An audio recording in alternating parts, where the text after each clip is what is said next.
right. Welcome everybody to Episode 3 of Paperboy Ventures. This week's feature is Daily Crunch, the Tennessee-based maker of uniquely crunchy nut snacks. Yes. I have a couple of the flavors here with me, and they're delicious. So we've got the cacao and sea salt, the Nashville Hot, an ode to the Tennessee heritage, and the dill pickle, which is very good.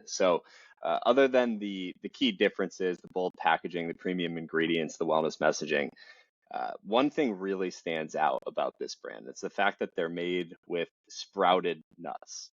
And if you don't know what that means, it's all good. We're going to get into why that matters throughout this conversation. But before we do that, I'd love to introduce the founders of Daily Crunch. So Laurel, Dan, welcome to the show. Would love for you to just say hello and give the audience a quick background on yourselves.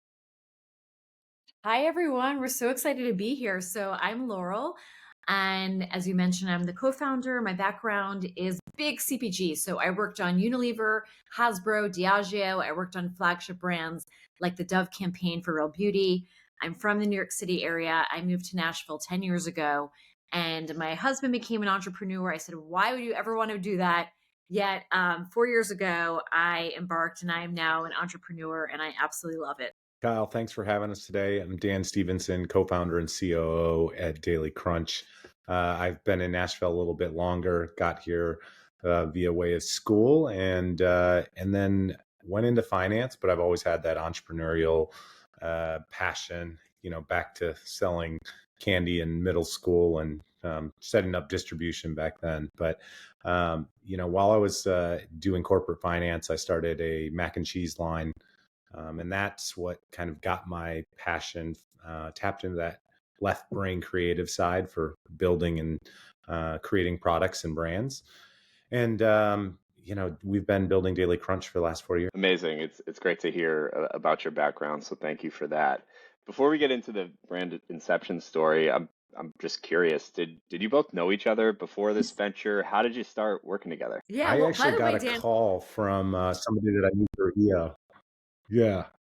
And they're like, my friend Laurel, she's got these nuts and you need to try them. And I'm like, all right, every product that was being created through Nashville, I'd somehow get an intro to, and you get to get a good bandwidth. And man, I tried these and I met Laurel, and we just hit it off. I knew there was something there right from. yeah. All And right, very cool. Go just ahead. to echo that, I think there is this power in the fact that Dan is a second time founder. And when we met, I was like, Dan has to be the co-founder of Daily Crunch. And fortunately he said yes. Great. And that was 4 years ago. Is that right? Wow. All right. Well, yeah, with that, I would love to hear, from a brand product inception standpoint. I know there's a really interesting story behind this brand.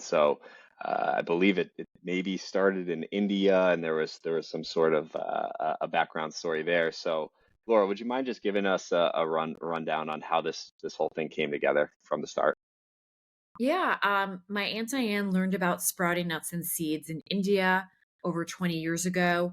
Her sister used to go there for spiritual reasons, and she went there on a trip and saw people there soaking nuts and seeds overnight. A lot of people, if you speak to someone who's from India, they're like, "Oh yeah, like my mom, my grandma, my dad, like they used to soak nuts nuts overnight for brain health purposes." And Diane took it a step further with her dehydration methods back in the U.S.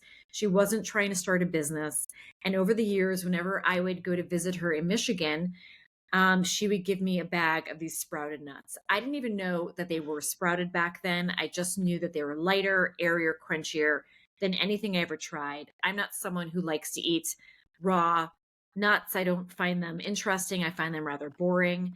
And they are really healthy for you, but I just didn't want to eat them because I found them boring.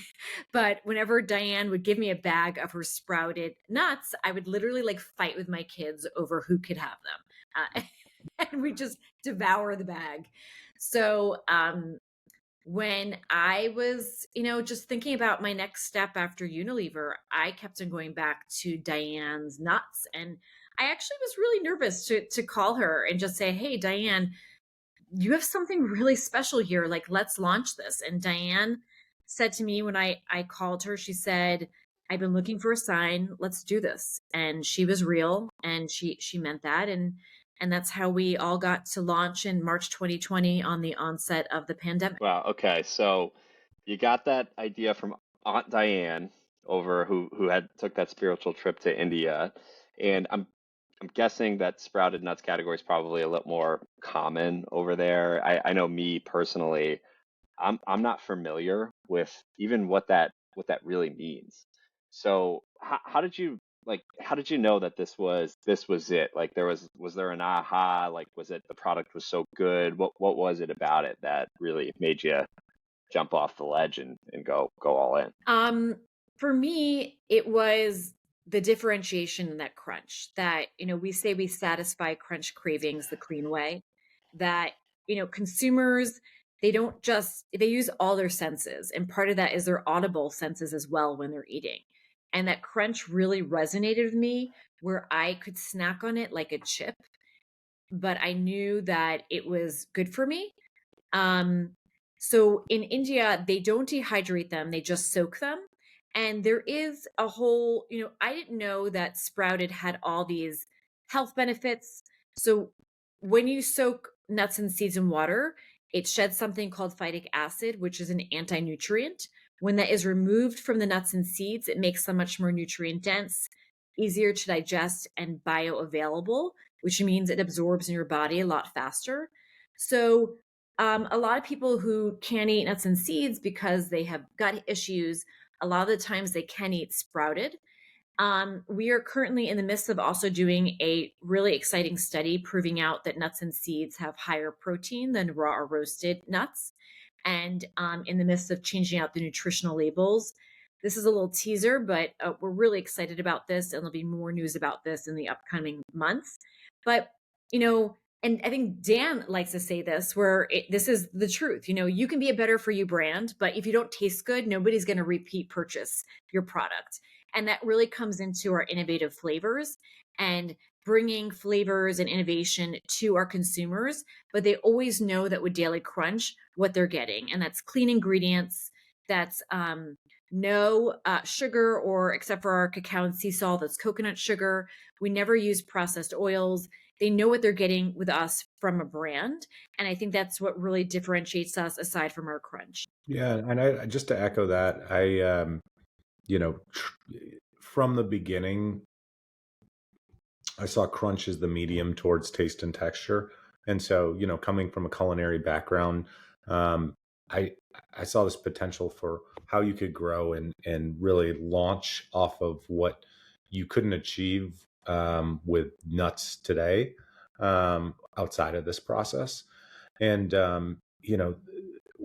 the reaction we get from people when they try them for the first time is like, "Oh, I didn't know almonds could taste like this. Walnuts could taste like this. This is the best I've ever had of it." And so it's that superlative aspect of it, that makes you, even though in a tough category, makes you keep going back to it. Because as soon as somebody tries what it is that this process lends itself to, so we have a patent pending around our process that makes the nuts hollow inside.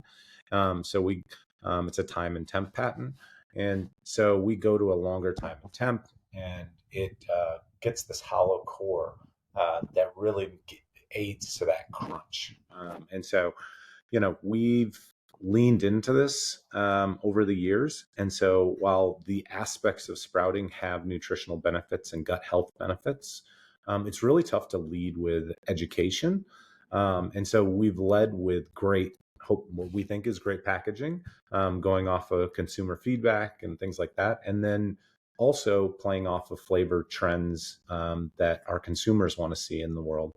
And we think there's a lot of runway for doing that with other flavors. We also have 3 points where we can infuse flavors, which is also a unique advantage. One, because of the soaking process, we can soak nuts and seeds in different types of liquids. So we have a coffee infused SKU. We soak it in organic Colombian coffee, and then we mix afterwards in a trail mix. We've got a chai, spiced chai pear that's soaked in chai. So you're infusing flavors. I mean, there's no limit. We have vinegars that go into our dill pickle. There's no limit to the types of flavors that we can infuse at that first step. Second step, before dehydration, another place we can infuse flavor. And the third place is on a tumble. We can always tumble other particulates, ingredients, and spice it in. It's pretty fascinating to hear about all that. And Laurel, you said something that we talk about all the time and I think is often overlooked in the consumer goods space, but everything really comes back to how the product tastes. It sounds kind of obvious, but it doesn't matter like how better for you it is. It has to taste good. So it's it shows through in spades with the product that you've ended up with, that it's delicious. My kids are eating it. My wife is eating it, and everybody in my household is devouring it. So you found something great here, and the fact that crunch being the medium to taste and texture, that's brilliant, Dan. So I think it's worked out with the manufacturing process that you've dialed in. Would love to hear a little bit more about that in particular. Maybe can you walk us through the difference from a standard raw or roasted nut versus what you have here? How does that process differentiate? Yeah, so raw is just like you see it. It does have to be pasteurized by some way in the U.S. So a lot of the nuts that you see on the shelf from bigger brands are often pasteurized with chemicals, and it's a fumigation process. Ours are use steam pasteurization, which is the cleanest form of pasteurization. And so then those are just packaged and sent out. And so, one of the things that people don't enjoy about nuts that are just raw is that chewiness and that get in your teeth type of aspect. And there isn't that crunch to it, and that's kind of that what Laurel said about that boring. It's not fun. You're doing something healthy, but it's not enjoyable. The other end of that spectrum is when you use lots of seed oils and you process through a roasting process that uses a lot of oils that are absorbed in, often killing the nutrient value of that, taking it to temperatures that start to reduce the nutrient content in the nut. We are doing a low temperature dehydration. So not only does it maintain it, it actually improves through the sprouting to be healthier than a raw because you're removing phytic acid. And you're getting this crunch. Part of our differentiation versus that raw or roasted also is really want to avoid those seed oils. I mean, and there's been a lot more focus on that over the last few years, and we think it's going to continue to be that way. If we use any oil at all pre-dehydration, it's avocado oil, and we hope we see the industry move that way across the board. Yeah, And I don't disagree with that. Go ahead, Laurel. I didn't mean to cut you I off. was going to say to build on that, not all nuts and seeds are created equal, to Dan's point. We're really proud of our almond farm in particular that we contract and partner with. They are one of the most sustainable almond farms in the world. We were one of the first brands, almond nut snack brands, to be certified bee friendly across our almonds, and that is derived from our farm that's also testing regenerative agriculture, their solar power run, and how they use their drip irrigation with reducing or conserving water. We're really just proud to have them as our partners. And that kind of also goes into the sustainability piece that we're upcycled certified, and we use post recycled plastic bags. Yeah, thank you for bringing that up. I was gonna ask you about the upcycling in particular because that's another term that I see more and more frequently in the industry. I don't think everybody's really familiar with that. Could you tell us what do you mean by upcycle and how is Daily Crunch upcycling? Yeah, we've got 3 of our SKUs upcycled certified now. And what that means is when you take an ingredient that would otherwise go to a lower use or potentially thrown out. So it's a way to reduce food waste. And we have done that with several different ones of our SKUs. I'd say our newest one features The most innovative way we've been able to do that, which is our dill pickle. We partnered with Cleveland Kitchen to source pickle ends that they would otherwise throw out. And so we take those ends and then we process those into a paste to then go on the outside of the almonds before it goes in dehydration. So it's part of that superpower aspect to save something that would otherwise go to waste and then use it and make a great product out of it. We also use upcycled cherries and pears in our other SKUs. We're a really creative, fun team. I mean, someone asked us the other day, they're like, "Oh, who do you do your R&D with?" And we're like, "We do it ourselves." And I think, with Dan's culinary background and everything we do, it gives us an opportunity to think out of the box. I mean, we were doing R&D ourselves with the dill pickle, and we just, we're like, "Oh, all these pickle ends, let's just dehydrate them and see how it comes out." And then when we tried it and we mixed it with um the the the the dill pickle paste, we're like, "Oh my gosh, like we need to have the dehydrated pickle slices in the Yeah, bag." these dehydrated pickle slices, they taste like a fried pickle, but there's So no oil. It's super clean and they have a crunch. It's just like a flavor bomb. It's kind of like a surprise and delight in the bag. It's like a salty little flavor. I love that. And speaking of creativity, I would love to know how'd you come up with the brand name? What's the backstory there? Man, that was a lot of back and forth, huh, Laura? um, Um, but we read something that we were just looking into the FDA, and FDA suggests having 6+ servings of nuts and seeds per week, and so in our mind we were trying to create healthy habits not only for ourselves but our families, and by leaning into that fact that you should and could be eating it daily. Like for example, my previous line, mac and cheeses, even though we were using great cheeses and whole ingredients and real meats and non-GMO, I couldn't in good conscience ask my consumers to eat mac and cheese every day. With Daily Crunch, part of that ethos is not only can you should be. And we knew from the beginning that, we aren't always going to be a nut company, but we will always lean into the crunch. And that is sort of the ethos of it. we're building a snacking platform, and with Daily Crunch, that empowers us to do that. And to Dan's point, not just be in the nut and trail mix category, but we have a lot of exciting plans to grow out of that. Very intriguing foreshadowing, and we'll get to that. But thanks for bringing that up. I think before we get to future state, would love to hear a bit more on your go-to-market currently. And after looking over the brand, it seems you had a very strong 2023. You've crossed a few million in sales, and I believe it's over 5,000 doors.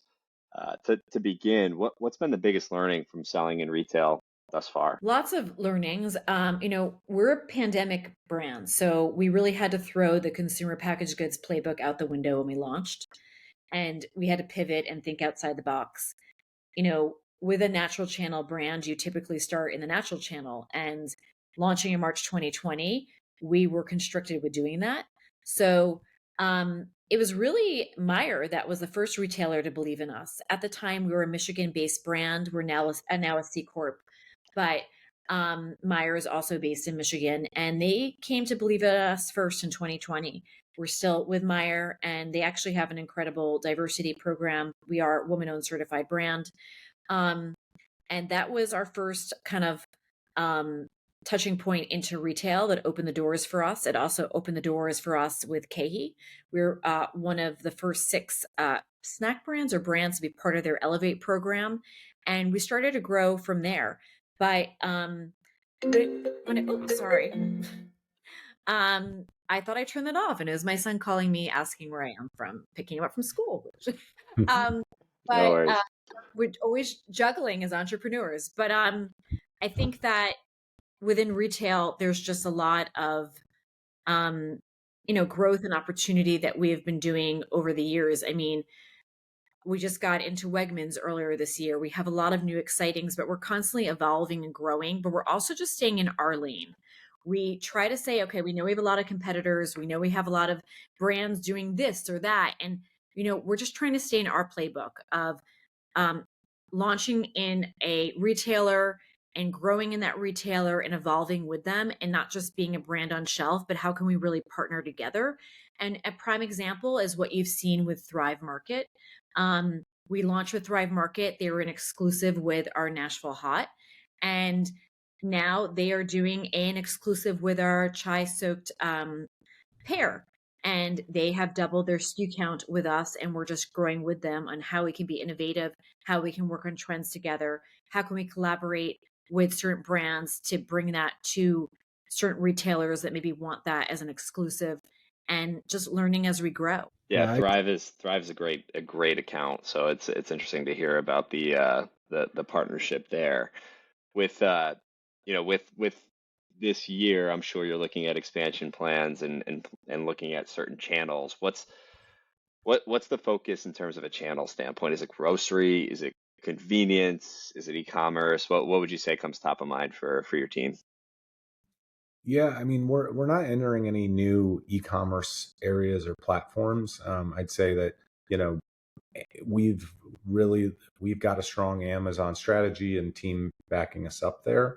Um, but going deeper into natural on the grocery side, just continuing to resonate. There's some key partnerships we have upcoming with some retailers that we can't announce yet, but we think those will be really big for us. Um, we're looking at some different size packs, as well as some potential exclusive collabs. And so one of the things that we kind of tested out of um, that partnership with Cleveland Kitchen was that power of brand collaboration, getting multiple audiences and taking fan bases and moving them over. I think we can continue to lean into that. We have flexibility in our manufacturing to produce small runs, try things out. We're doing R&D, most of it in house, and so try and keep doing and building cool things and using other people's products. There's so many great products and so many great ingredients out there that there's your imagination. Should we be anticipating a mac and cheese collabo sometime in the future, Yeah, or is that not in the cards? I mean, it would make a great crunch topping, that's for sure. Crunch toppings definitely fall into the wheelhouse of future products, though, for sure. Kyle, never say never. I mean, I know you've got the background, so I think that would be a nice limited offering. I would appreciate it at least. But yeah, to close off on what you're thinking about for the future, Dan, you mentioned we're not always going to be a nut company. So we'd love to hear just a little bit of color on that and what you have your eyes on over the next, say, 3 to 5 years. Yeah, I mean, I think there's other aisles of the grocery store that we can Um, expand into when it comes to toppings, inclusions, using what we do in other products, thinking about how people use this in recipes, and then making it easily accessible for them where they shop for those already. Um, we also have some things that we're working on by um, that are super exciting. Can't speak too far into it, but it leans more into the salty snack category, and really embracing crunch in all its facets. So I think that right now our job is to execute on the core product line, which falls in nuts and seeds and trail mixes, and get to a certain revenue level before we start going to different parts of the store. We already know our customer is loyal and we have high repeat purchase rates. We just want to keep emphasizing that in all the different partnerships and channels that we go into, um, before we start taking them to other parts of the grocery store. Great. And to finish off, as far as the business goes, Laurel, maybe this one's for you. Is is this something that you see yourself running as a lifestyle brand for the years to come, or is the objective maybe to exit at some point when you get it to a certain level? And not that you need to have an exact answer, but would love to hear your perspective on that question, which comes up for every entrepreneur as they Yeah. build a business. No, it's an important ask. I think for us as founders, we do eventually want to exit, but we also know that we have a very clear vision of what we want and what we need to do to continue to grow this brand to what we want it to be.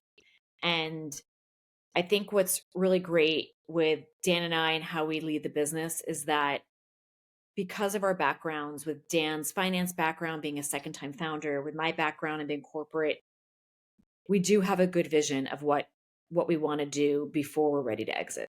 Yeah, and I think finding the right partners, not only on the supply side, but on the investor side that buy into what we're doing on not only sustainability efforts, but on our mission. So we're a mental health mission-based company, and we give a portion of our proceed back to the support network. So it's near and dear to our hearts, and we do a lot of sharing about that connection between what you eat and how you feel.